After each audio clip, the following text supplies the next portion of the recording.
మాట ఉంది. ఆ మాటను బట్టి మనకి మెయిన్గా బలం దొరుకుతుంది. ఆ మాట ఏంటంటే, యేసుక్రీస్తు ఈ లోకాన్ని 3.5 సంవత్సరాలు సేవ చేసిన తర్వాత ఆయన చేస్తున్నప్పుడు ఒక మాట అన్నాడు. యేసుక్రీస్తు ప్రసంగించినప్పుడు 5,000 మంది వచ్చారు, తర్వాత 3,000 మంది వచ్చారు, చాలా మంది వచ్చారు ప్రభు సన్నిధిలో. కానీ నేను ఒక మాట చెప్పాడు, ఎక్కడైతే 2-3 నా నామములో కూడుకొని ఉంటారో అక్కడ నేను ఉంటానని చెప్పాడు. అంటే దేవుని ఒక ఉద్దేశం ఏంటంటే, ఏదో గుంపు కాదు, కానీ నా పేరు మీద 2 ఆయన రావడానికి ఆహ్వానం అంటే ఇన్విటేషన్. దేవుడి ఇన్విటేషన్ ఏంటంటే, ఒక్కరు కాదు, 2 ఉంటే 3 ఉంటే చాలు. ఇంకా ఆ ఇన్విటేషన్ ఒక్కటి చాలంట. చాలా మంది సేవకులు ఎలా ఉంటారంటే, ఎంతమంది వస్తున్నారండి, ఎంతమంది రావట్లేదండి, ఇలా ఉందా, ఇలా ఉంటే వస్తాను, ఇంతమంది ఉంటే వస్తాను, 1,00,000 మంది ఉంటే వస్తాను, నా లెవెల్ అనేది వాళ్ళ లెవెల్ కొలుసుకున్నాను. కానీ దేవుడు ఏమంటారు తెలుసా, నాకు లెవెల్ లేదు, నాకు 2 ఉంటే నేను దిగిపోతాను. హల్లెలూయా, హల్లెలూయా. ఒక గొప్ప మాట చెప్పిన మాట ఏం చేస్తుందంటే, ప్రతి సేవకుడు ఒక బలము, ప్రతి విశ్వాసం ఒక బలం, ప్రతి ప్రభువు నమ్ముకుని ఒక్కొక్క వ్యక్తి కూడా ఆ బలం ఉంది. కాబట్టి దేవుడిచ్చిన మాట ప్రకారంగా ఆ దేవుడు తన ప్రతి సేవలో అలాగే ప్రారంభించాడు. హల్లెలూయా. ఒకవేళ దేవుడు చెప్పినాడు అనుకోండి, ఇంతమంది నంబర్ పెట్టినాడు అనుకోండి, వాళ్ళ నంబర్లో వెతుకుంటూ దేవుడికి దూరం అయిపోయేవారు, దేవుడికి వ్యతిరేకించేవారు, దేవుడితో దూరం అయిపోయి దేవుని మీద బాధపడి, ఏంటి ప్రభు మనం నువ్వు చెప్పిన నెంబర్ మేము రీచ్ అయ్యలేకపోతున్నామని అనేవాళ్ళు. కానీ దేవుడు ఏమనంటే, 2-3 నా నామములు కూడి ఉంటే నేను వారి మధ్యలోకి రావాలని దేవుడు కోరుకుంటున్నాను. హల్లెలూయా. ఆ ఇన్విటేషన్ ఎట్లా ఉందంటే, ఒకటే ఒక మాట, నా నిమిత్తం నా గురించి మాట్లాడుకునేవారు, నా గురించి టాక్ చేసేవారు, నా గురించి డిస్కషన్ చేసేవారు ఒక వ్యక్తి చేయలేడు. కాబట్టి 2 చేస్తే దేవుడు 3 వ్యక్తులు ఉన్నారు. ఒక ఎగ్జాంపుల్ మీకు చెప్తాను. షడ్రక్ మేషక్ అబేద్నెగో కూడా వాళ్ళు 3 ఉన్నారు. వాళ్ళు 3 కోసం దేవుడు దివాల్సి వచ్చింది. ఎందుకంటే అక్కడ బబులోను దేశంలో అందరు విగ్రహాన్ని మొక్కుతున్నారు. అందరు యాజకులు, పరిసయ్యులు, విశ్వాసులు, ఇశ్రాయేలు పూర సభ్యులు అందరూ మొక్కుతున్నప్పుడు దేవుడికి ఇన్విటేషన్ దొరకట్లేదు. అప్పుడు సాతాను ఏమని తెలుసా, నీకు ఇన్విటేషన్ లేదు ప్రభా, అందరూ మొక్కేశారు, వీళ్ళు 3 మొక్కేస్తే నీకు ఇన్విటేషన్ చెరిగిపోతారు అంటున్నారు. కానీ వీళ్ళు ఏమన్నారంటే, మేము దేవుడిని ఇన్వైట్ చేస్తాం, మేము దేవుడిని ఆహ్వానిస్తాం. ఎలా ఆహ్వానించారంటే, వాళ్ళు ఒకటే వాళ్ళ ఆహ్వానం ఒక పత్రం ఎట్లా ఉందంటే, వాళ్ళ ఆహ్వానం ఒక పత్రం ఎలా మాట్లాడుతుందంటే, వాళ్ళకి ఆహ్వానం ఒక ఉద్దేశం ఎట్లా ఉందంటే, ప్రభువుని మేము పరలోకం నుంచి మా మధ్యలోకి దించాలంటే వాళ్ళు ఆ రాజుతో మాట్లాడిన మాట ఏంటంటే, రాజా, మా దేవుడు మా ప్రాణం రక్షించకపోయినా పర్లేదు, కానీ మేము మాత్రం వాక్యానుసారంగా ఉంటాము, నీ యొక్క విగ్రహంకి మేము మొక్కమన్న సమయంలో ఆ ఇన్విటేషన్ పరలోక రాజ్యానికి వెళ్ళిపోయిందండి. హల్లెలూయా. అప్పుడు దేవుడు అంటున్నాడు, వాళ్ళు ప్రాణం పెట్టి నన్ను ఇన్విటేషన్ అంటే, వారి ప్రాణం పెట్టి, ప్రభు మా ప్రాణం పెడుతున్నాము, ఇదే మా ఇన్విటేషన్ అని చెప్పారు. అంటే ఆ ప్రాణం పెట్టిన వెంటనే దేవుడు పరలోకం నుంచి ఎలా వచ్చింది, ఎంతమంది వచ్చారంట అంటే, 3 పిచ్చోళ్ళు ఎవరస్తులు ఉన్నారు, వాళ్ళందరూ అవిశ్వాసంగా ఉన్నా కానీ వాళ్ళు 3 ఎలా ఉన్నారంటే, అయ్యా మా ప్రాణం పెడుతున్నారు ప్రభా, రా అంటే మీరు ప్రాణం పెడతారని చెప్పి ఆ ప్రాణాన్ని బట్టి దేవుడు దిగొచ్చాడండి. హల్లెలూయా. ఆ విధంగా దేవుని యొక్క సంకల్పం ఏంటంటే, ఎక్కడైతే 2-3 తమ జీవితం సంపూర్ణంగా అక్కడ పెట్టినప్పుడు దేవుడు సంపూర్ణంగా దివాలని కోరుకుంటున్నాడు. హల్లెలూయా. కాబట్టి వాళ్ళ మనకు దొరికిన గొప్ప అవకాశం ఏంటంటే, దేవుడు చెప్పిన మాట ప్రకారంగా మనము ప్రారంభించాం కాబట్టి దేవుడు ఖచ్చితంగా ఉంటున్నాడు. హల్లెలూయా. దేవుడు నామ మహిమ కలుగును గాక. మన వాక్యంలోకి వెళ్ళిపోదాం. ఈ చిన్న మాట దేవుడు గురించినాక మనకి మొదటి కొరింథీ 1వ అధ్యాయము 8వ వచనం 7 బ్రదర్. మొదటి కొరింథీ 1:7 నుంచి చదవండి. గనుక ఏ కృపావరం నందును లోపము లేక మీరు మన ప్రభు అయిన యేసుక్రీస్తు ప్రత్యక్షత కొరకు ఎదురు చూచున్నారు. మన ప్రభు అయిన యేసుక్రీస్తు దినమందు మీరు నిరపరాధులై ఉండునట్లు అంతం వరకు ఆయన మిమ్మల్ని స్థిరపరచును. ఆమేన్. చాలు. అక్కడ పౌలు చెప్తున్నాడు కొరింథీ సంఘం చెప్తున్న మాట, గనుక ఏ కృపావరం నందున లోపము లేక మీరు మన ప్రభు అయిన యేసుక్రీస్తు ప్రత్యక్షత కొరకు ఎదురు చూచుచున్నారు అన్నాడు. సంఘంతో చెప్తున్న మాట ఏంటంటే, సంఘంతో ఒక అవగాహన చెప్తున్నాడు. మనమందరము ఏ కృపా వరంలో కొదువ లేకుండా, తక్కువ లేకుండా ప్రభు యొక్క రాకడ కోసం మనం ఎదురు చూస్తున్నాం. ఆయన ప్రత్యక్షత కోసం, ఆయన 2వ రాకడ కోసం మనం అందరూ ఎదురు చూస్తున్నాం.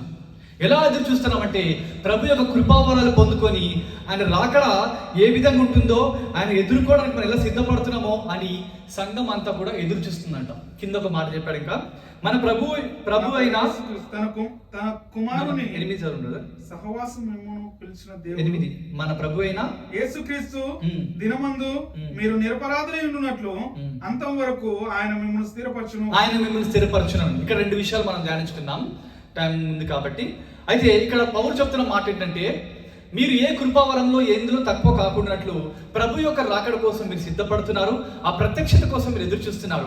తర్వాత ఏమనంటే ప్రభు దినం అని పెట్టాడు ఒక మాట. ప్రభు దినమందు మీరు ఏ నిందాపరంగా, మీ మీద ఏ నింద రాకుండా, మీ ప్రత్యక్షం ఉండడానికి, మీరు ఏ ప్రాబ్లం రాకుండా, మీకు ఏ కొదువ లేకుండా మీరు స్థిరంగా ఉండడానికి ఆయన మిమ్మల్ని కాపాడుతాడని చెప్తున్నాడు.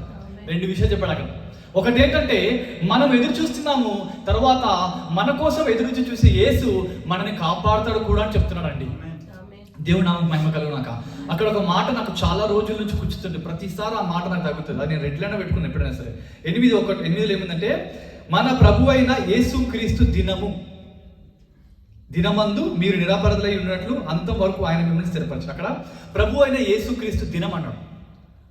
అంటే ఆ డే ఎవరిదంట? ఆ రోజు ఎవరిది? యేసయ్య. మనకి ఎన్ని రోజులు ఉంటుంది? 360 ఉంటుంది. అట్లా సంవత్సరాలు, మనకు కొన్ని సంవత్సరాలు ఉంటాయి, కానీ దేవుడు అన్నింటినీ చూసుకొని దేవుడు నా రోజు వచ్చినప్పుడు లెక్క కొలుస్తా అన్నాడు. ప్రభు దినము అని మన మాట. ఆ రోజు భయంకరమైన దినం, ఆ రోజు చాలా ఘోరమైన దినం. ఎందుకంటే ఆ దినము ప్రభు దినం అని పౌలు చాలా స్పష్టంగా చెప్పారు. నాకు ఆ మాట ఎందుకు చాలా కూర్చుకుంటుందంటే, నిజానికి ఆ దినము అక్కడ ఒక్క చోట ప్రభు చాలా పౌలు స్పష్టంగా రాశాడు. ప్రభు దినం అన్న అంటే ఆ రోజు అంతా దేవుడిది, ఇంకా ఎవరిది కాదు. అందరిని లెక్క కొలుస్తాడు, అందరిని జడ్జిమెంట్ చేస్తాడు, అందరిని లెక్క అడుగుతాడు. ఇప్పుడు మనకి బర్త్డే ఉంది, యానివర్సరీ ఉంది, పుట్టిన అందరికి దేవుడు అంటే మీ దినాలను నడిపించుకోండి, మీ డేస్ అలా అయిపోయి. వెన్ మై డే స్టార్ట్స్, నా రోజు వచ్చినప్పుడు నేను దేవుడు లెక్క అడుగుతాను. అందుకు అక్కడ ప్రభు దినం మనం పెట్టుకోండి రెడ్ లైన్లో. ఎప్పుడో ఆ దినము కోసం మనం అక్కడ ముందు నిరాపరాధాలు నిలబడాలంట. దేవుడు నామకు మహిమ కలుగును గాక. అందుకు అక్కడ నాడు ప్రభు దినం అన్నప్పుడు నాకు చాలాసార్లు చెప్తారు, ఈ దినం అండి, ఆ దినం అండి, వ్యాలంటైన్స్ డే అండి, క్రిస్మస్ దినం అండి, ఆ దినం అండి, ఈస్టర్, అది చాలా దినం అన్నప్పుడు ఇవన్నీ దేవుడు చూసి నా దినం నా టైం వస్తుంది కదా, నా డే ఉంది కదా. Every dog has a day అంటారు ఇంగ్లీష్లో. అప్పుడు నా డే వచ్చినప్పుడు దేవుడు సింహాసనం మీద కూర్చొని లైన్లో నిలబెట్టి ఇక్కడ దేవుని పరిశుద్ధాత్మ, ఇక్కడ బైబిల్ వాక్యము, ఇక్కడ రక్తం పెట్టి ఒక్కొక్కరు లెక్క అడుగుతున్నప్పుడు ఆ రోజు ప్రభు ఒక్కసారి రక్తంతో కడుగు ప్రభు అంటే ఆ సమయం అయిపోయింది, ఈ దినం నాదంటాడు దేవుడు. హల్లెలూయా. ఆ మహంకరమైన దినములోకి మనము ప్రభు దగ్గర నిరపరాధులుగా నిందారహితంగా ఉండి ఆయన ముందు నిలబడాలంటే కింద రాయబడింది, చదవండి బ్రదర్. 9. మన ప్రభు అయిన యేసుక్రీస్తు అను తన కుమారుని సహవాసమునకు మిమ్మల్ని పిలిచిన దేవుడు నమ్మదగిన వాడు. హల్లెలూయా. దేవుడు నా మహిమ కలుగును గాక. ఇక్కడ 3 పాయింట్లు మనం చూసాము. ఒకటేమో మనకి ఏ తక్కువ లేకుండా, ఏ కృపావరం తక్కువ లేకుండా, ఏ వర్తమానం తక్కువ లేకుండా మనం ఆయన ప్రత్యక్షత కోసం ఎదురు చూస్తున్నాం. ప్రభు అని రాకడ త్వరగా రావాలి ప్రభు అంటాడు. తర్వాత ఏమంటాడంటే ఆ రాకడికి మనని ప్రభు స్థిరపరుస్తాడని చెప్పాడు. తర్వాత ఏమంటాడంటే నా దినం వచ్చినప్పుడు నేను మిమ్మల్ని నిందారహితంగాను నిరపరాధులుగాను నేను చూడాలనుకుంటాను చెప్పేసి 3 పాయింట్లు చెప్పాడు. పాయింట్ నెంబర్ 1, నేను ప్రభు రాకడ కోసం ఎదురు చూస్తున్నాను. పాయింట్ నెంబర్ 2, దేవుడు దానికోసం నన్ను బలంగా చేస్తున్నాడు. పాయింట్ నెంబర్ 3, ప్రభు దినం రాబోతుంది అన్న 3 చెప్పిన తర్వాత కింద తండ్రి మాట్లాడుతున్న విషయం ఏంటంటే తన కుమారుడి యొక్క సహవాసములోకి పిలిచిన దేవుడు నమ్మదగిన వాడు అని. హల్లెలూయా. సో ప్రవీణ నేను ప్రభు ఎదుట నిలబడి, ప్రభు ఎదుట నేను నిందారహితంగా నిలబడాలంటే కింద ఏం చెప్తున్నాడంటే మన ప్రభు అయిన యేసు క్రీస్తు అను తన కుమారుడి సహవాసములోకి పిలిచిన దేవుడు నమ్మదగిన వాడు అన్నాడు. హల్లెలూయా. సో ఇప్పుడు చివరికి ఏం చెప్తున్నాడు? దేవుడు పిలుస్తున్నాడు. ఆయన పిలుస్తున్నాడు. ఎలా పిలుస్తున్నాడంటే తన కుమారుడి సహవాసంలోకి పిలుస్తున్నాడండి. మనం మెయిన్ సబ్జెక్ట్కి వచ్చేస్తాం. ఇప్పుడు ఎక్కడ పిలుస్తున్నాడు? తన కుమారుడు సహవాసంలోకి. మన తెలిసిన వాళ్ళు ఎక్కడికి మన తెలిసిన వాళ్ళు షాప్ ఓపెన్ చేశారు, బట్టల షాప్ అనేది ఓపెన్ చేసినప్పుడు మనం ఏం చేస్తామంటే అందరితో కలిసి అయ్యా నాకు తెలిసిన షాప్ ఉందండి, మాకు తెలిసిన వాళ్ళు ఉండండి అని చెప్పి మనం ఇన్వైట్ చేస్తామా లేదా? అయితే ఇప్పుడు దేవుడు ఏమన్నాడు తెలుసా? యేసుక్రీస్తు దినమందు మీరు నిలబడాలంటే నా కుమారుడితో మీరు సహవాసము చేయాలని పిలుస్తున్నాడు. ఎవరితో అంటే నా కుమారుడితో మీరు సహవాసం చేయాలి. ఇక్కడ సహవాసం ఉందనుకోండి, మీరు అక్కడ నిలబడగలుగుతారు. తన కుమార్తె అక్కడ స్పష్టంగా సాతాను బాధ పెట్టకుండా దేవుడు ఒక మాట అన్నాడు. మన ప్రభు అయిన యేసుక్రీస్తు అన్న తన కుమారుడు సహవాసంలోకి పిలిచిన దేవుడు నమ్మదగిన వాడని పెట్టాడు. అంటే నమ్మదగిన వాడు ఎందుకు ఆ మాట పెట్టాడు పౌలు? దేవుడు నమ్మదగినవాడు కదా. కానీ స్పష్టంగా ఎందుకు పెట్టాడంటే రేపొద్దున సాతాను దేవుడు ఎక్కడ నీకు నమ్మకం కలిగిన చెప్తాడు కాబట్టి స్పష్టంగా దేవుడు నమ్మదగిన వాడు అని చెప్పాడు. అయితే మనం చూసుకుంటే దేవుడు తన కుమారుడి సహవాసానికి మనం పిలిచాడు. ఆ సహవాసం ఈ లోకంలో మనకి ఇచ్చాడు. ఎందుకు ఆ సహవాసం ఇచ్చాడంటే, ఈ లోకంలో దేవుడు ఆదాముని చేసిన తర్వాత, అవ్వని చేసిన తర్వాత వాళ్ళు పాపము చేసి సహవాసం నష్టమై దేవునికి దూరం వెళ్ళిపోయి, దేవునికి దగ్గర లేకుండా మహిమ నుంచి ఘనతలోంచి దూరం వెళ్ళిపోయి వాళ్ళు బ్రతికి పాపంలో బ్రతికారు. అప్పుడు దేవుడు పరిశుద్ధుడు కాబట్టి దేవుడు పాపులతో సహవాసం చేయలేకపోయాడు, పాపులతో మాట్లాడలేకపోయాడు. ఎందుకనగా నీతి ఏమంటుందంటే, నీతిమంతుడని నువ్వు పాపులతో సహవాసం చేయలేదు, నీ నీతి ప్రకారం పాపి చావాలి అన్నప్పుడు దేవుడు సహవాసం చేయలేదు. కాబట్టి దేవుడు మనతో సహవాసం చేసినప్పుడే మనం మారుతానేసి అప్పుడు యేసుక్రీస్తు ధర్మశాస్త్రం పంపించాడు, మోషేని పంపించాడు, తర్వాత ప్రవక్తలను పంపించాడు, అందరిని పంపించాడు. తర్వాత దేవుడు ఒక మాట్లాడాడు మోషేతోటి, నేను వారి మధ్యలో నివసించడానికి నాకు ఒక పరిశుద్ధ స్థలముని నిర్మించమని చెప్పాడు. ఎప్పుడైతే నిర్మించమని చెప్పాడో మోషే ప్రభు దగ్గర పొందిన ప్రత్యక్షత ప్రకారము అన్ని చేసిన తర్వాత దేవుని మహిమ దిగొచ్చినప్పుడు ఇశ్రాయేలు ప్రజలు ఏమన్నారు తెలుసా? అయ్యా, మేము దేవుడితో మాట్లాడలేము, నువ్వు దేవుడితో మాట్లాడు, మాకు చెప్పు ప్రభువా అని మోషేతో అన్నారు. అంటే దేవుడి దగ్గరకు వచ్చిన ప్రజలు రాగలుగుతున్నారా? రాలేకపోతున్నారు. దేవుడు ఎంత దగ్గరకు వచ్చినా ప్రజలు రాలేకపోతున్నారు. అట్లాగా దేవుడు ఎంత దగ్గరకు వచ్చి ధర్మశాస్త్రం ప్రకారం దగ్గరకు వస్తున్నాడు, మందిరం ప్రకారం దగ్గరకు వస్తున్నాడు, యాజకులు పెట్టి దగ్గరకు వస్తున్నాడు, పరిశీలన పెట్టి దగ్గరకు వస్తున్నాడు, ప్రవక్తల వచ్చి దగ్గరకు వస్తున్నాడు. ఎంత దేవుడు రావాలనుకుంటున్నాడు, ప్రజలందరూ ప్రభుకు దూరం అయిపోతున్నారు, కానీ దేవుడు దగ్గర రాలేకపోతున్నారు. కారణం ఏంటంటే వారి జీవితంలో పాపం ఉంది. అందుకోసమే దేవుడు ఏం చేశాడంటే, నేను దగ్గర రావడానికి రెడీగా ఉన్నాను, కానీ వారు నా దగ్గర రావడానికి దేవుడికి సమర్పణ ఉంది, తగ్గింపు ఉంది, లోబడే మనసు ఉంది. అవన్నీ చేసుకుని దేవుడి దగ్గర వచ్చిన మనిషి రాలేకపోతున్నాడు. కారణం ఏంటంటే, మనిషికి దేవుడికి మధ్య పాపం ఉంది. కాబట్టి ఈ పాపమును తొలగించడానికి యేసుక్రీస్తు ఈ లోకానికి రావాల్సి వచ్చిందండి. అంటే యేసుక్రీస్తు ఈ లోకానికి వచ్చాడంటే, ప్రవీణ్కి ఉద్యోగం లేదు, ప్రవీణ్కి ఆకలి అవుతుంది, ప్రవీణ్ కష్టపడిపోతున్నాడు, ప్రవీణ్కి ఉద్యోగం లేదు కాబట్టి నా దగ్గర రాలేకపోతున్నాడు, ప్రవీణ్కి వాళ్ళ పిల్లలు బాగాలేరు కాబట్టి రాలేకపోతున్నారు. కాబట్టి ప్రవీణ్ నీకు ఏం కావాలంటే, ప్రభు నాకు ఉద్యోగం కావాలంటే, నాకు ఉద్యోగం ఇచ్చినట్టు నేను ప్రభు దగ్గరికి వెళ్ళిపోతే, అలా అనిపోతే యేసుక్రీస్తు లోకానికి వచ్చిన అవసరమే లేదు. కానీ తండ్రి ఏమంటే, నేను నాతో సహవాసం చేసుకోవాలి, నేను వారితో నడవాలి, వారితో జీవించాలి, వారితో మాట్లాడాలి, నా ప్రజలు అని దేవుడు కోరుకుంటున్నాడు. కానీ ఈ పాపం అనే కూడా అడ్డం ఉంది కాబట్టి దీన్ని తొలగించడానికి యేసుక్రీస్తుని ఈ లోకానికి పంపించాడండి. హల్లెలూయా. యేసుక్రీస్తు లోకానికి ఎందుకు వచ్చాడంటే, ఈ లోకంలో ఉన్నప్పుడు యేసుక్రీస్తు ఎవరికి ఏ సమస్యలు ఉన్నాయి మీరు దేవుడి దగ్గర రాకంటే, ప్రభు మాకు అతని ప్రభు ఇది ప్రభు అంటే టక క్లియర్ చేసేసి అందరు పెట్టి 12 మందికి అద్భుతాలు ఇచ్చేసి వారికి అన్ని అథారిటీ ఇచ్చి మీరు వెళ్ళండి, వీళ్ళకి ఏ సమస్యలను తీసేసి నా దగ్గర తీసుకున్నప్పుడు ఆ విధంగా ఈజీగా అయిపోయింది. అలా అనుకుంటే వాళ్ళు ఎప్పుడైతే ఎర్ర సముద్రం కాలు పెట్టారో, వాళ్ళు కాలు తీశారో, ఇసుక వాళ్ళ కాలుకి అంటలేదు. అంటే అంత ఎండిపోయింది. సముద్రముని అంత ఎండిపించినా వాళ్ళు దేవుడు సిలివేశారు. అంటే ఈ ప్రపంచం అంతా తీసుకొచ్చి మన పాదాల దగ్గర ప్రభు పెట్టినా కూడా మనము ప్రభుతో సహవాసము చెయ్యలేము. ఆకలి ఎండ బాగా కొడుతుంది, ఇసుకుంది, ఒక్క చుక్క నీళ్ళు, నాలుగు ఎండిపోతుంది, ఎట్లా ప్రభు అంటే బండిని కొడితే వాటర్ నీళ్ళు వచ్చేసినాయి. అంత చేశారు, అన్నీ ఇచ్చాడు, అయినా కూడా సహవాసం చేయలేకపోయారు. కాబట్టి యేసుక్రీస్తు అనుకున్నాడు, తండ్రి అనుకున్నాడు, నా సహవాసం మిస్ అవుతుంది, నా సహవాసం ఎదుర్కొంటే వీరిని అన్న రాకడ రోజు నేను నిలబెట్టుకుంటాను అనుకున్నాడు. ఆ సహవాసం వేయడానికి యేసుక్రీస్తు లోకానికి వచ్చి 3.5 సంవత్సరాలు ఆయన సహవాసాన్ని అందరికీ పనిచేశారు, అందరికీ ప్రకటించారు. 12 మంది ప్రభులు ఉన్నారు. కానీ ఎప్పుడైతే ఆ సహవాసాన్ని పొందుకున్నాను అనుకున్నారో, పాపం వారి మధ్యలో అడ్డం ఉంది. కాబట్టి శిష్యులందరి దగ్గరికి వెళ్ళేసి, ఎందుకయ్యా మీరు ప్రభుని వెంబడించారు, ఎందుకయ్యా మీరు ప్రభుత్వం తిరిగినట్టే? వాళ్ళు ఏమంటారంటే, మాకు చేపల వ్యాపారం ఉంది, మేము చదువుకున్నాం, మాకు పిల్లలు ఉన్నారు, అన్నీ ఉన్నాయి, అయినా కూడా మేము ప్రభు వెంబడి ఎందుకు వెళ్తున్నాం తెలుసా? ప్రభు దగ్గర మాకు సహవాసం ఉంది, ప్రభు దగ్గర మాకు జీవం ఉంది, నిత్య జీవం మాటలు ఉన్నాయని చెప్పారు. అలా ఉన్నప్పుడు ఆ సహవాసం వాళ్ళు ఎన్ని రోజులు కంటిన్యూ అయింది? 3.5 సంవత్సరాలు సహవాసం చేశాం. ఆ సహవాసం అయిన తర్వాత ప్రభు ఎప్పుడైతే మరణించాడో మళ్ళీ సహవాసం తెగిపోయింది. మళ్ళీ దూరం అయిపోయారు కదా. దూరం అయిపోయిన తర్వాత యేసుక్రీస్తు తిరిగి లేచినప్పుడు, తర్వాత వారితో మాట్లాడినప్పుడు వాళ్ళు ఏం చేస్తారంటే, ప్రభువా మాకు మీ సహవాసం కావాలి, మీ ప్రేమ కావాలి, మీ ఉపదేశం కావాలి, సమస్తం మాకు కావాలి, కానీ మేము మీతో సహవాసం చేయలేకపోతున్నాం. నువ్వు పరలోకం నుంచి కిందికి నరుడుగా వచ్చి తగ్గించుకొని లోబడి శిల్వ మరణం వరకు తగ్గించుకుని నా కాలు దొరికించావు, అయినప్పుడు కూడా నేను నీతో సహవాసం చేయలేకపోతున్నాను ప్రభు. అంటే నేను ఎంత బలహీనుడు ప్రభు అని అక్కడ మనిషి అర్థమైనప్పుడు దేవుడు అన్నాడు, ఆ సహవాసం చేసేవాడే పరిశుద్ధాత్మ దేవుడు. హల్లెలూయా. సహవాసం కోసం వెల చెల్లించాడు.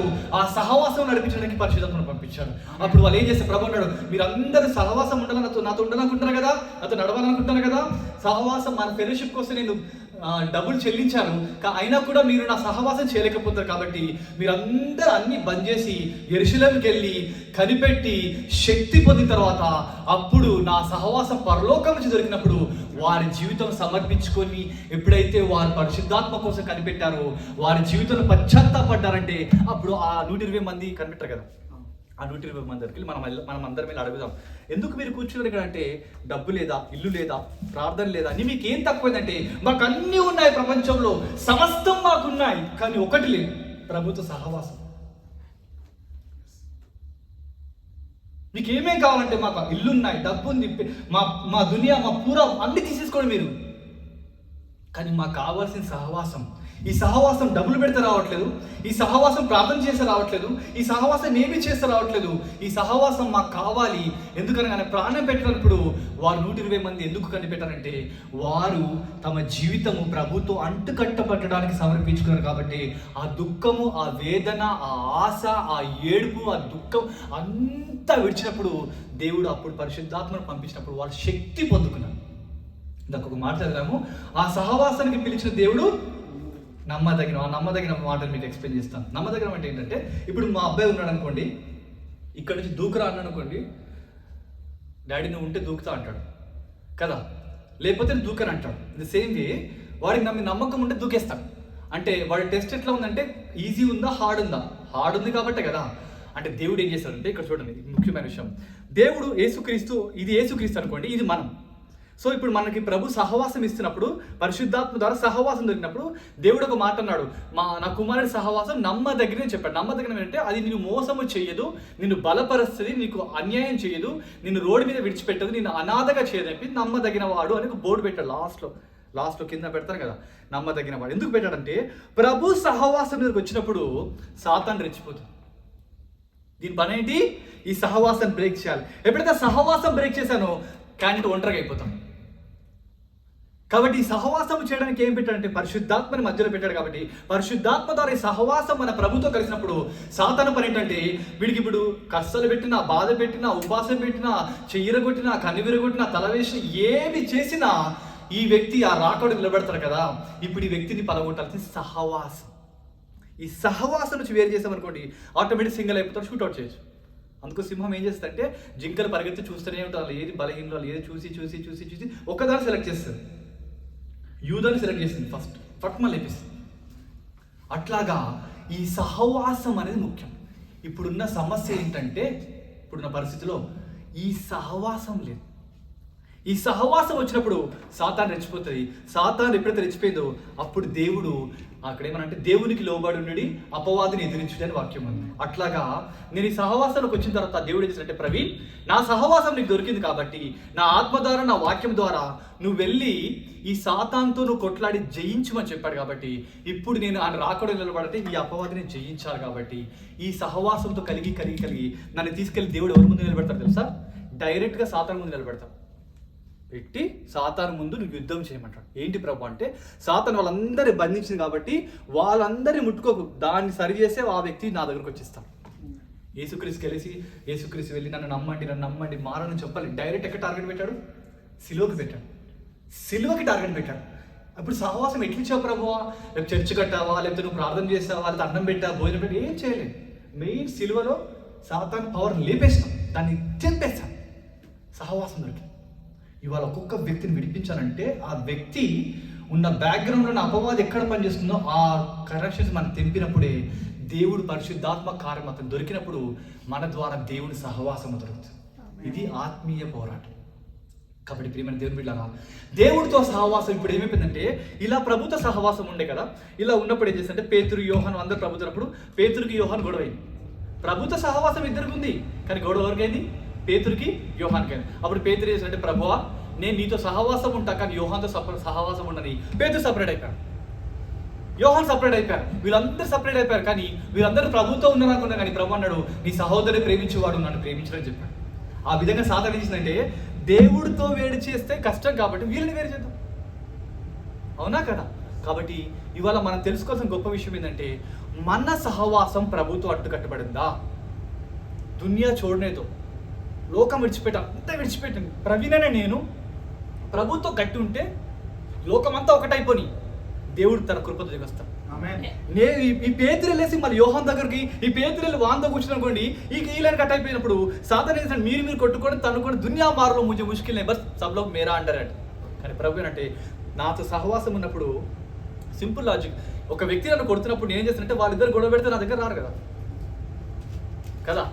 ఇన్ ద సేమ్ వే అదే విధంగా ఇప్పుడు సాతాను ఏం చేస్తుందంటే ప్రభుత్వ సహవాసం కట్ చేయాలంటే వీరి సహవాసంలో పెట్టాలి, వీరి సహవాసాలు కష్టపెట్టాలని చెప్పి సాతాను కష్టపడిన సమయంలో ప్రతిరోజు మనం ఒకటే ప్రేయర్, ప్రభువా అందరు నాకు వ్యతిరేకమైన ప్రపంచమంతా ఒకటైనా నా సహవాసం నీతో ఉండడానికి నాలో ఏ తప్పు ఉందో దాన్ని క్షమించి పశ్చాత్తాపడి మారు మనసు పొంది నీ ఆత్మ చేత నా నీ సహవాసం కలపండి ప్రభు అన్నప్పుడు ఆ సహవాసం కలిపినప్పుడు దేవుడు ఏమంటారు తెలుసా? నా సహవాసం నీ దగ్గర ఉంది కాబట్టి, నేను నీతో ఉన్నాను కాబట్టి, నేను నీతో మాట్లాడుతున్నాను కాబట్టి నా గొర్రెలన్నీ నీ దగ్గర నడిపిస్తా అంటాడు. అప్పుడు ఏమంటాడు తెలుసా? అప్పుడు ఇశ్రాయేలు ప్రజలు మోషేతో వచ్చినప్పుడు ఎంతమంది వచ్చారు? 30 లక్షల పైన వచ్చారు. మోషే ఒక్కొక్క దగ్గరికి వెళ్ళి చెప్పలేడు. మోషే ఏం చేస్తాడంటే, ప్రభువా ఈ ప్రజలు తీసుకెళ్ళమన్నావు కదా ప్రభువా, ఏం చేయాలి ప్రభు అంటే బండ్ల సందుకి ప్రభు మహిమ చూసిన తర్వాత మోషే బయటకు వచ్చి ఫరోతో కొట్టినప్పుడు ఫరో విడిపించినప్పుడు ఒక్కొక్కరు బయటకు వచ్చాడు. మోషే వెళ్ళి మీరు వస్తారని అడగలేడు, మోషే డైరెక్ట్ ఫరో కేసరి పెట్టాడు. మన టార్గెట్ ఎవరు? ఈ మన గురి తప్పిపోతారు. సాతాను అంటే నన్ను కాదు, నన్ను మీరు చూడొద్దంట. మోషే ఆ విధంగా ఫరోకి పెట్టినట్టు మన ఆత్మీయ జీవితము, ప్రభువా నేను అపవాదికి ఎక్కడ ఛాన్స్ ఇస్తున్నాను ప్రభువా, సాతానికి ఎక్కడ ఛాన్స్ ఇస్తుంది ప్రభు అని మనం తెలుసుకుని అనుకోండి, అప్పుడు మన సహవాసం ప్రభుతో ఉంటుంది. ఇవాళ ఇప్పుడు వచ్చిన పెద్ద సమస్య ఏంటంటే ప్రభుతో సహవాసం లేదు, ప్రభుతో లేదు. ప్రభుతో ఉందనుకోండి, వద్దురా బాబు అంటే నిండిపోతారు, రావద్దు అంటే వచ్చేస్తారు. ఎందుకనగా దేవుడు వారి కళలతో మాట్లాడి పంపిస్తారు, దర్శనంతో మాట్లాడి పంపిస్తారు, చిన్న వీడియో ద్వారా పంపిస్తారు, ఎవరో పంపిస్తారు, ఒక మాట ద్వారా పంపిస్తారు. అది నేను అనుభవించాను కాబట్టి ఈరోజు నిలబడుతున్నాను. ఆమేన్. కాబట్టి ప్రియమైన దేవుని బిడ్డలారా, మన సహవాసం ప్రభు నుంచి తెగొద్దు. సాతాన్ టార్గెట్, నువ్వు 10 మంది నిన్ను మెచ్చుకున్నా, నువ్వు 100 మంది నువ్వు మధ్యలో నువ్వు ప్రసంగించినా, నువ్వు ఎంత మందితో ఉన్నా ప్రవీణ్, నువ్వు ఎంత గొప్పగా ఉండు కానీ ప్రభుతో కలవద్దన్నప్పుడు కాబట్టి నేను ప్రభువా 100 మందిని విడిచిపెడతా కానీ నీతో మాట ఉంటాను ప్రభు అని షడ్రక్ మేషక్ అబద్ధిజ్ఞానులు నిలబడ. షడ్రక్ మేషక్ అబద్ధి ఇక్కడ ఉన్నారు, ముగించేస్తున్నాం. షడ్రక్ మేషక్ అబద్ధిగా ఉన్నారు. ఇక్కడ మూర్తి విగ్రహం ఉంది, పక్కన యాజకులు పరిసయ్యులు మొత్తం పూరా ఇజ్రాయెల్ ప్రజలు అందరూ ఉన్నారు, పాస్టర్లు ఉన్నారు అక్కడ. వాళ్ళు కూడా మేము మొక్కేసి ఏమవుతుంది, టైం వేస్ట్ అయిపోతుంది, మొక్కేసి ఇంటికి వెళ్ళిపోతాం కదా అంటే ఇవి టైం వేస్ట్ అయినా పర్లేదు మేము మొక్కమంటున్నారు. వాళ్ళు ఏమంటారు? హమ్ లోగ్ నై జుక్తే, మేము జుక్నేక ఛాన్స్ ఈ నయ్యి. అరే మొక్కేరా బాబు వెళ్ళిపోతాం, వాడికి గరం అవుతుంది, అదేమో 7 అవుతుంది, అక్కడ పరలోకం చూస్తుంది, మొక్కే అంటే వాళ్ళు ఏమన్నారంటే మా సహవాసాన్ని ఆయన ప్రాణమన పెడతాం కానీ సహవాసాన్ని తెంచలేము అన్నారు. ఆ బౌండ్నెస్ ఆఫ్ గాడ్, ఆ దేవుడితో ఉన్న బౌండ్నెస్ ఏం చేసిందంటే దేవుడు ఇంకా గట్టిగా పట్టుకున్నాడు. వాళ్ళు ప్రభుని పట్టుకుంటే ప్రభు వాళ్ళని పట్టుకున్నాడు, వాళ్ళని పట్టుకున్నప్పుడు దేవుడు వాళ్ళని పెట్టాడు. ఇది మన జీవితంలో సాతాను ఒక్కొక్కసారి ప్రభుని విడిచిపెట్టమని చెప్తాడు. నాకు జరిగిన అనుభవం. కాబట్టి ప్రభువా నేను దొంగనా నువ్వు నాకు కావాలి, నేను వ్యభిచారినా నువ్వు నాకు కావాలి, నేను తాగుబోతున్నా నువ్వు నాకు కావాలి, నేను ఇలాంటి వాడినా నువ్వు తిట్టినా 10 మందితో నిలబెట్టి చెప్పినా నాకు నువ్వు కావాలి. When you stand like that, then God will stand for us. కాబట్టి ఇవాళ మనం తెలుసుకోవాల్సింది, ఈ దుబాయ్లో సహవాసం లేదు, ప్రభుతో ఉన్న సహవాసం లేదు, ప్రభుతో నడిచేవారు లేరు, ప్రభుతో జీవించేవారు లేరు. ఇక్కడ నాకు ప్రభు దొరుకుతున్నారని చెప్పడం లేదు కానీ ఈరోజు చాలా మంది మోసపోతున్నారు. మనకు దొరికిన గొప్ప అవకాశం ఏంటంటే ఆ సహవాసానికి పిలిచిన దేవుడు నమ్మదగినవాడు. కాబట్టి నమ్మదగిన దేవా నీ నమ్మకాన్ని నమ్మి నేను వస్తున్నాను ప్రభువా, ఆ సహవాసం వచ్చినప్పుడు నిందలు బాధలు అవమానాలు వేదనలు అన్నీ నాకు దొరుకుతాయి కాబట్టి నాకు సహాయం దయచేయండి. ఒక చిన్న వాక్యం చెప్పి మూవ్ చేస్తాను, ఒకటి జస్ట్ చదివిస్తాను అంతే. ప్రకటన గ్రంథము బ్రదర్, ప్రకటన గ్రంథం 1వ అధ్యాయము 8వ వచనం, మేక్ ఇట్ ఫాస్ట్. 9 ప్రకటన 1:9 మూవ్ చేస్తాను. మీ సహోదరులను యేసును బట్టి కలుగు శ్రమలోను, యేసును బట్టి శ్రమలోను, రాజ్యములోను సహవాసములోను యోహానను నేను. చాలు ఇక్కడ ఈ యోహాను దేనిలోనూ పాలు పొందాడంట. ఆయన యేసును కలుగు శ్రమలోను రాజ్యములోను సహవాసంలోను నేను పాలివాడాను. పాలివాడని తెలుసు కదా, నేను కొన్ని నీళ్ళు తాగితే నువ్వు కొన్ని నీళ్ళు తాగుతావు, ఒకటే వాటర్ బాటిల్. సో యోహాను అడగాలి, యోహాను ప్రకటన కింద రాసావు కదా, ఎలా రాసావు అంటే ఉపవాసం ఉన్నావా, బైబిల్ ట్రైనింగ్ వెళ్ళావా, చదువుకున్నావా అంటే నేను యేసు ద్వారా కలిగే శ్రమలో పంచుకున్నా. యేసుకి కొన్ని శ్రమలు వస్తున్నాయి, అలా నేను కొన్ని తీసుకున్నాను, యేసు కొన్ని ఇచ్చాను, పౌలు కొన్ని ఇచ్చాను, ఏం తీసుకున్నానంట? శ్రమలు, తర్వాత రాజ్యం, పరలోక రాజ్యం, తర్వాత ఆ సహవాసం. శ్రమలు పంచుకుంటారు. నన్ను 10 దెబ్బలు కొడతారంట, నువ్వు 5 తీసుకుంటావంటారా? పౌలు ఒక మాట అంటాడు, సంఘము సమృద్ధి కలుగుటకు క్రీస్తు పాటలు పడిన కొదువైన వాటేందు నా యందు నేను మోసుకుంటా అన్నాడు. యేసుక్రీస్తు ఏం చేశాడంటే సంఘముని స్థాపించడానికి దెబ్బలు తిని సిలువ పెట్టాడు. పౌలా, నేను ప్రాణం పెట్టాను, ఇది తీసుకొచ్చాను, దీన్ని నా పోలికలో మాట్లాడడానికి కొన్ని శ్రమలు మిగిలిపోయినట్టు నాకు ఇచ్చే ప్రభు అని చెప్పాడు. సో ఇవాళ మన ఆత్మీయ జీవితంలో ఒకటి ఆ సహవాసం గొప్పది కాబట్టి మనం ప్రభుతో గడపడానికి సిద్ధపడాలి. అందుకు యోహాన్ దేంట్లో పాల్పొందాడంట? పెద్ద పెద్ద కాన్ఫరెన్స్ మీటింగ్సా, బైబిల్ ట్రైనింగా, ఎలా పాల్పొందంటే ప్రభు యొక్క శ్రమలో కొన్ని మిగిలిపోయిన తీసుకున్నాను, రాజ్యం తీసుకున్నాను, ఆయనతో కలిశారు కాబట్టి ఈరోజు నాకు ప్రకటన గ్రంథం రాశాను. సో శ్రమ లేకుండా సక్సెస్ రాదు, బాధ లేకుండా, నింద లేకుండా దేవుడు మనతో నడవడు. అందుకేమన్నానే, నమ్మదగిన వాడని బోర్డు పెట్టేసాడు ముందే, బాబు నువ్వు టెన్షన్ పడకు, వచ్చావా ఉన్ని ఉంటాయి కానీ నమ్మదగిన. సో ఈరోజు ఆ సహవాసాన్ని మన దుబాయ్లో స్థాపించడానికి దేవుడు కోరుకుంటున్నాడు. ఆమేన్. కాబట్టి మనం ఒకటే ప్రే చేయాలి, ప్రభువా నీ నా ప్రాణం పెట్టినా పర్లేదు కానీ నీ సహవాసం మాకు దయచేయి, నిలబెట్టు ప్రభు అని మనం ఒకరికి ప్రార్థన చేసుకుందాం. హల్లెలూయా, స్తోత్రం స్తోత్రం. ప్రభువా మీ కృప చూపించండి, ప్రభువా మీ సహాయము దయచేయండి. ప్రభువా మేము ఒంటరిగా ఉన్నాం తండ్రి, మీ కృప చేత, మీ ఆత్మ చేత మా జీవితంలో మీ కార్యము జరిగించండి. మీ సహవాసము కొదువైపోయింది ప్రభువా. ఈ దుబాయ్లో మీ సింహాసనం లేదు ప్రభువా, ఈ దుబాయ్లో మీ మహిమ లేదు ప్రభువా, మీ మేఘము లేదు ప్రభువా, మీ మహిమ లేదు ప్రభువా. సొలొమోను కట్టినప్పుడు మహిమ దిగొచ్చింది, మోషే కట్టినప్పుడు మహిమ దిగొచ్చింది. ఈ రోజు ప్రభువా ఈ దుబాయ్లో మహిమను చూపించాలి, నీ ప్రత్యక్షత చూపించాలి నాయనా. ప్రభువా నీ అధికారం చూపించాలి, ఈ యొక్క నాయనా స్వస్థతను చూపించాలి ప్రభువా. నాయనా ప్రభువా యేసయ్యా ఈ చివరి దినములలో నీ రాకడ బహు సమయం ఉంటున్న సమయంలో నాయన బలహీనమైన మమ్మల్ని, కృంగిపోతున్న మమ్మల్ని, ఏ యోగ్యత లేని మమ్మల్ని, ఏ ఆర్థిక సమర్థం లేని మమ్మల్ని మీరు మాకు పిలుపునిచ్చారు ప్రభువా. మీరు మా పిలుపు తప్ప మా చేతిలో డబ్బు లేదు తండ్రి, మా పిలుపు తప్ప మా లోపల ఆర్థిక స్థితి లేదు ప్రభువా, పిలుపు తప్ప మాకు శక్తి లేదు ప్రభువా, పిలుపు తప్ప మాకు ఏమీ లేదు ప్రభువా. యేసయ్యా మీ కృప సహాయం దయచేయండి, మీ సన్నిధిని మాకు దయచేయండి. మేము ఓడిపోయిన వారమైన మమ్మల్ని ఏర్పరచుకున్నాం, నిందల మోస్తులమైన మమ్మల్ని ఏర్పరచుకున్నాం తండ్రి. దేవా మాకు ఏమి వద్దు కానీ నీ పరిశుద్ధ సహవాసాన్ని మాకు అనుగ్రహించండి ప్రభువా. నీ మరణం అర్పించి, నీ ప్రాణం అర్పించి ఇచ్చిన ఆ సహవాసాన్ని నేను పొందుకోనుకుంటున్నాను తండ్రి. మాతో మీరు సహవాసం చేయడానికి డబ్బులు ఖర్చు పెట్టలేదు ప్రభువా, మాతో మీరు సహవాసం చేయడానికి అద్భుతాలు చేయలేదు ప్రభువా. నీ ప్రాణము పెట్టావు ప్రభువా. దేవుడు అంటున్నాడు, నా కుమారుడు ప్రాణం పెట్టి మిమ్మల్ని పిలుస్తున్నాను, నా కుమారుడు ప్రాణం పెట్టి పిలుస్తున్నాను. ఎవరైనా నా కుమారుతో సహవాసం చేయాలని కోరుకుంటున్నారా? ఎవరైనా నా కుమారుతో సహవాసం చేయాలని కోరుకుంటున్నారా? మీరు నా కుమారుతో సహవాసం చేస్తే భూమిని తలకిందులు చేయబోతున్నాను, దుబాయ్ని మార్చబోతున్నాను. నా కుమారుడికి తలకిందులు చేయడానికి దేవుడు నా కుమారుడు సిద్ధంగా ఉన్నాడు. ఎవరైనా నా కుమారుడితో సహవాసము చేయాలని కోరుకుంటున్నారా? నా కుమారుడితో సహవాసము చేయాలని కోరుకుంటున్నారని దేవుడు ఆ కలువరి సిలువలో గాయాలతోటి, బాధలతోటి, వేదనతోటి ఉన్న సిలువని దేవుడు మన ముందు పెట్టి మాట్లాడుతున్నాడు. అయ్యా ఎవరైనా ఇతడితో సహవాసము చేస్తారా? ఇతడితో సహవాసం చేస్తే ఒక దొంగ అన్నాడు, ప్రభువా నేను సహవాసము చేస్తా అంటే నువ్వు నాతో పాటు పరదేశంలో ఉన్నావని చెప్పాడు. ఈ రోజు మన సహవాసము దేవుడు మనకి ఇస్తుంది, డబ్బుని బట్టి కాదు, పేరుని బట్టి కాదు, పదవిని బట్టి కాదు, తన కుమారుడి ప్రాణం అర్పించి. ప్రభువా ఈ రోజు నీ ప్రాణం బట్టి నేను నమ్ముతూ సహవాసం చేస్తున్న ప్రభుని మనము కూడా సమర్పించుకుందాం. ఈ గొప్ప సహవాసం కోసం ప్రార్థన చేద్దాం. ఈ గొప్ప సహవాసాన్ని బట్టి భూమిని తలకిందులు చేద్దాం. మనుషులు కాదు రాజులు మార్చాలి, గొప్ప గొప్ప వారు మార్చబడాలి, పశ్చాత్తాపడాలి. దానిని పిలిచినట్టు, యోసేపుని పిలిచినట్టు గొప్ప గొప్ప వారు మనం పిలవాలి, గొప్ప గొప్ప వారు మనం నడిపించాలి. ఎందుకనగా దేవుడు మనతో ఉన్నాడు, దేవుడు న్యాయం చేయబోతున్నాడు. ఒక జోనాలాగా, ఒక ప్రవక్తలాగా ఈ దేశాన్ని తారుమారు చేయాలి, ఈ దేశాన్ని కాపాడే వారులాగా ఉండాలి, ఈ దేశాన్ని మార్చే వారులాగా ఉండాలి. ఈ దేశంలో అగ్ని రగులుతుంది, ఈ దేశంలో నాయన దేవుడు ప్రజలు తిరుగుతున్నారు, దేవుడు మహిమపరిచే వారు ఉన్నారు, భూమిని కలిగించే వారు ఉన్నారు. అయ్యా దుబాయ్కి ఏం చేస్తావా అంటే నేను మారుమడుతు పొందానయ్యా. దుబాయ్కి ఏం సంపాదించుకుంటే ప్రభుడు తెలుసుకున్నానయ్యా. దుబాయ్కి ఏం సంపాదించుకుంటే దేవుడితో మడిచానని ఒక్కొక్కరు తన సాక్ష్యాన్ని మోసుకుని వారి ఇంటికి వెళ్ళాలి. బంగారు మోసుకుని వెళ్ళొద్దు, డబ్బులు మోసుకుని వెళ్ళొద్దు, ప్రభుని మోసుకుని వెళ్ళలాగా మనం మార్చబడాలి. ప్రభు అని కృప దయచేయండి, నేను సమర్పించుకుంటున్నాను ప్రభు. ఈ దర్శనం మనందరం కలిసి ఉండాలి. మీ సహాయం దయచేయమని సమస్త మహిమా ఘనత ప్రభువును చెల్లిస్తూ ముందున్న కార్యక్రమం చేతికి అప్పగిస్తూ యేసుక్రీస్తు పరిశుద్ధ నామమున అడుగుచున్నాము తండ్రి.